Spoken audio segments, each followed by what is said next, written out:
మిత్రులారా, central government మన pension పెంచుతుంది. ఓకే.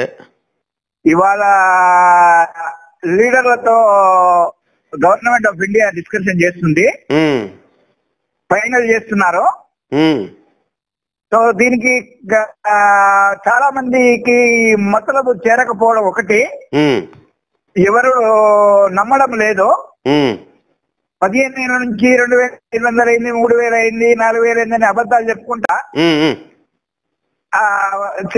ఇంతకాలం గడుపుకొచ్చారు కాబట్టి ఇంత వార్తని ఎవరు నమ్మడం లేక ఇది ద్వారా మన దస్తగిరి గారి ద్వారా నేను మాట్లాడుతున్నాను. తప్పకుండా నమ్మకండి, 100% మన పెన్షన్ పెరుగుతుంది.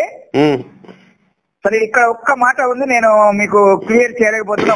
ఒకసారి ఛానల్స్ వాళ్ళు 7,500 ఒకసారి 8,000 అంటున్నారు.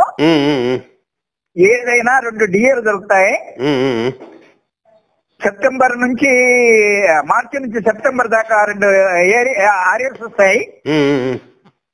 సో రానున్న దినాలలో ముసలోళ్ళకి ఒక విధంగా ఒక పండుగ అనుకోండి. ఇది అబద్ధం కాదు, ఇది 100% నిజము. మోదీ 2-3 మాటలు చెప్పినాడు. ఒకటి, ఈ దీపావళి పండుగకు మీ మనవలకు మీరందరూ పటాకులు కొనియండి తాతలు,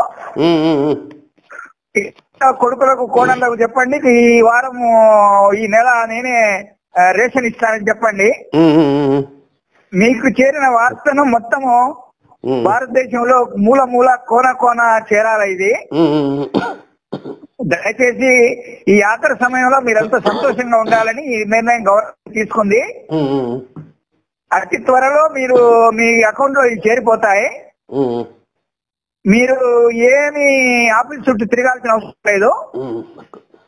ఈ నవంబర్ లో లైఫ్ సర్టిఫికేట్ ఇస్తే సరిపోతుంది. దయచేసి మీరు తొందరపడొద్దు. మీ అకౌంట్ నెంబర్ కరెక్ట్ ఉందా, మీ కేవైసీ లింక్ ఉందా లేదా, ఆధార్ కార్డు లింక్ ఉందా చూసుకోండి. ప్రతి నెల ఏదైతే పెన్షన్ మీ అకౌంట్ లో జమ అవుతుందో అదే అమౌంట్ మీకు ఈ పెంచిన పెన్షన్ ఇచ్చే బెనిఫిట్స్ అని ఇస్తారు. కాబట్టి మీరు ఏ ఆఫీస్ చుట్టూ తిరగాల్సిన అవసరం లేదు. ఎవరైనా లోపాలు ఉన్నప్పుడు సరి చేసుకోండి బ్యాంక్ దగ్గరకు పోయి. తర్వాత ఇది 79 లక్షల మంది దాకా అందరికి బెనిఫిట్ అవుతుంది. 70 ఏళ్ళు దాటిన వాళ్ళకు కూడా ఒక స్పెషల్ ప్యాకేజ్ ఇస్తున్నారు. అది కూడా నమ్మకంగా జరుగుతుంది. సో ఈ ఆఖరి సమయాల్లో మీరందరూ సంతోషంగా ఉండాలని కేంద్ర ప్రభుత్వానికి ఒక కన్ను విప్పు వచ్చింది. ఈ రౌత్ గ్రూప్ ను తర్వాత ఇంకో గ్రూప్ ఉంది పాఠక్ ఇండియా అని, 2 గ్రూపులు కూడా మహారాష్ట్రలో ఉన్నాయి. వాళ్ళని పిలిచి వాళ్ళ కేబినెట్ మినిస్టర్ లెవెల్లో ఉన్నారు, లేబర్ మినిస్టర్ మీటింగ్ చేస్తున్నారు. ఎందుకంటే ఇంతకు ముందు 1-2 సార్లు 2,000 ఇస్తాం 3,000 ఇస్తాం అంటే వీళ్ళు ఒప్పుకోలేదు.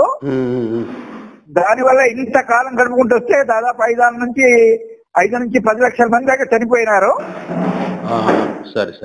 వయసు అయిపోయి కొంతమంది పోయినారు, కొంతమంది పోయినారు, బట్టలు లేక ఇల్లు లేక ఆశ్రయం లేక కొంతమంది పోయినారు. ఇంకా పాపం కట్టుకోవడానికి సెంట్రల్ గవర్నమెంట్ తయారు లేక మోదీ గారు ఇంకా 5 నెలల సీట్ ఇచ్చి పెడతాడు, ఇంకా 5 నెలలు పెంచుతారో నాకు తెలియదు.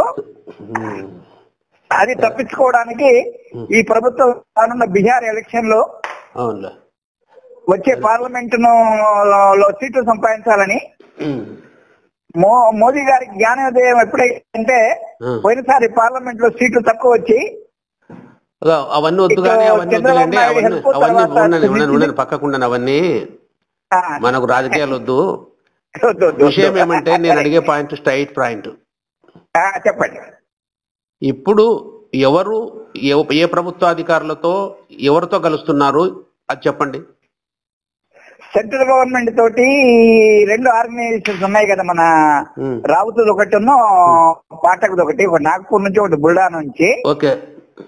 వాళ్ళని పిలిచారు అఫీషియల్ లెటర్ ఇచ్చి.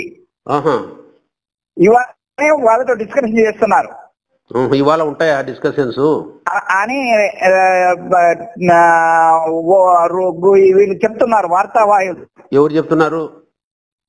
ఈ వార్తలు పంపుతారు కదా పెన్షన్ గురించి, వాళ్ళు చెప్తున్నారు. కారణం ఏంటంటే వాళ్ళను లీడర్లను ఇక మీరు ఏమో మళ్ళీ ఎడ్యుకేషన్ చేయొద్దు, మీరు అడిగిన దానికంటే మేము ఎక్కువ ఇస్తున్నాము, అందరికీ సంతోషకరమైన వార్తలు చేరవేయండి, సంతోషపడండి అని చెప్పి చెప్తున్నారు. ఏమో మరి వాళ్ళు కలిసేంత వరకు మనం నమ్మలేము, కానీ వార్తలను బట్టి మనం నమ్మలేము. ఇది వార్త కాదు సార్, సార్ వార్త మీరందరూ కూడా ఒప్పుకుంటాను నేను. ఈ నమ్మకం మనుషులు కాదు మనతో ఇంతవరకు లైఫ్ లో మాట్లాడిన వాళ్ళంతా, కాబట్టి ఇది కూడా నమ్మడానికి కొంచెం కష్టమవుతుంది. కానీ మనం పరమాత్మనికి ప్రార్థన చేద్దాము, ఇది నిజం కావాలి. సరే సరే, okay sir, thank you thank you అండి, థ్యాంక్ యూ అండి. నేను ఇప్పుడు పంపించినాను, కొంచెం హిందీ వస్తుంది కదా మీకు? వస్తుందిలేండి, మీరు హిందీ వినండి. ఇప్పుడే పంపించిన.